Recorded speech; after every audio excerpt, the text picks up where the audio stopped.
Lorry ഉടമ മനാഫിനെതിരെ ഗുരുതര ആരോപണങ്ങളുമായി അർജുന്റെ കുടുംബം. മനാഫ് അർജുന്റെ പേരിൽ പണപ്പിരിവ് നടത്തുന്നു. വൈകാരികതയെ മനാഫ് ചൂഷണം ചെയ്യുകയാണെന്നും അർജുന്റെ കുടുംബം. സംസ്ഥാന സർക്കാരുകളോട് നന്ദിയെന്നും ഡ്രഡ്ജർ കൊണ്ടുവരാൻ മുഖ്യമന്ത്രി പിണറായി വിജയൻ നിരന്തരം ഇടപെട്ടിരുന്നതായും കുടുംബം. അതേസമയം തനിക്കെതിരെയുള്ള ആരോപണങ്ങൾ മനാഫ് നിഷേധിച്ചു. ശിരൂരിൽ മണ്ണിടിച്ചിലിൽ മരണപ്പെട്ട അർജുന്റെ കുടുംബം ഗുരുതരമായ ആരോപണവുമായാണ് ലോറി ഡ്രൈവർ മനാഫിനെതിരെ രംഗത്തെത്തിയിരിക്കുന്നത്. കുടുംബത്തിന്റെ വൈകാരികതയെ വിറ്റ് കാശാക്കുകയാണ് മനാഫ് ചെയ്യുന്നത്.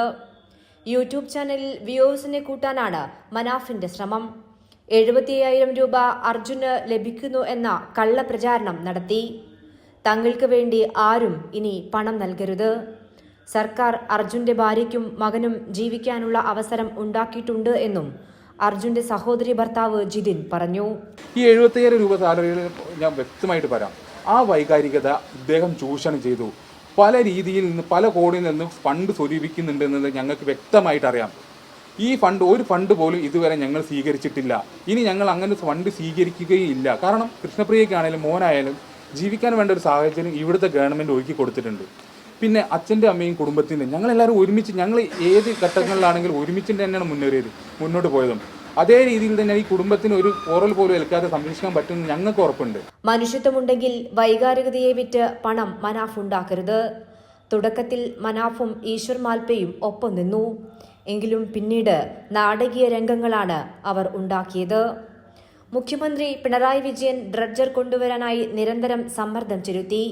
അത് മറക്കാൻ കഴിയില്ല എന്നും കുടുംബം കൂട്ടിച്ചേർത്തു. എന്നാൽ PR വർക്ക് താൻ നടത്തിയിട്ടില്ല എന്നും മാധ്യമങ്ങളാണ് നടത്തിയതെന്നുമായിരുന്നു മനാഫിന്റെ പ്രതികരണം. അർജുനു വേണ്ടി പണപ്പിരിവ് താൻ നടത്തിയിട്ടില്ല. അർജുനെ മറക്കാതിരിക്കാനാണ് യൂട്യൂബ് ചാനൽ തുടങ്ങിയത് എന്നും മനാഫ് കൂട്ടിച്ചേർത്തു. ശിരൂരിൽ ഞാൻ അർജുൻ്റെ ആ സമയത്ത് എൻ്റെ ഒരു മനസ്സിനും വേണ്ടിയിട്ട് ഞാൻ തുടങ്ങിയതാണ്. ഓക്കെ, ഞാൻ അങ്ങനെ ഒരു യൂട്യൂബ് ചാനൽ തുടങ്ങി. ഒരു ഉറുപ്പ് ഞാൻ ആരെടുത്തും വാങ്ങി. കുടുംബത്തിന്റെ വൈകാരികതയെ ഇനിയും മനാഫ് ചൂഷണം ചെയ്താൽ നിയമ നടപടികളുമായി മുൻപോട്ടു പോകും എന്നതാണ് കുടുംബം പറയുന്നത്. അർജുൻ ആക്ഷൻ കമ്മിറ്റിയുടെ ആവശ്യം ഇനിയില്ല എന്നും അർജുനെ കണ്ടെത്തൽ മാത്രമായിരുന്നു ലക്ഷ്യം എന്നും കുടുംബം കൂട്ടിച്ചേർത്തു. കൈരളി ന്യൂസ്, കോഴിക്കോട്.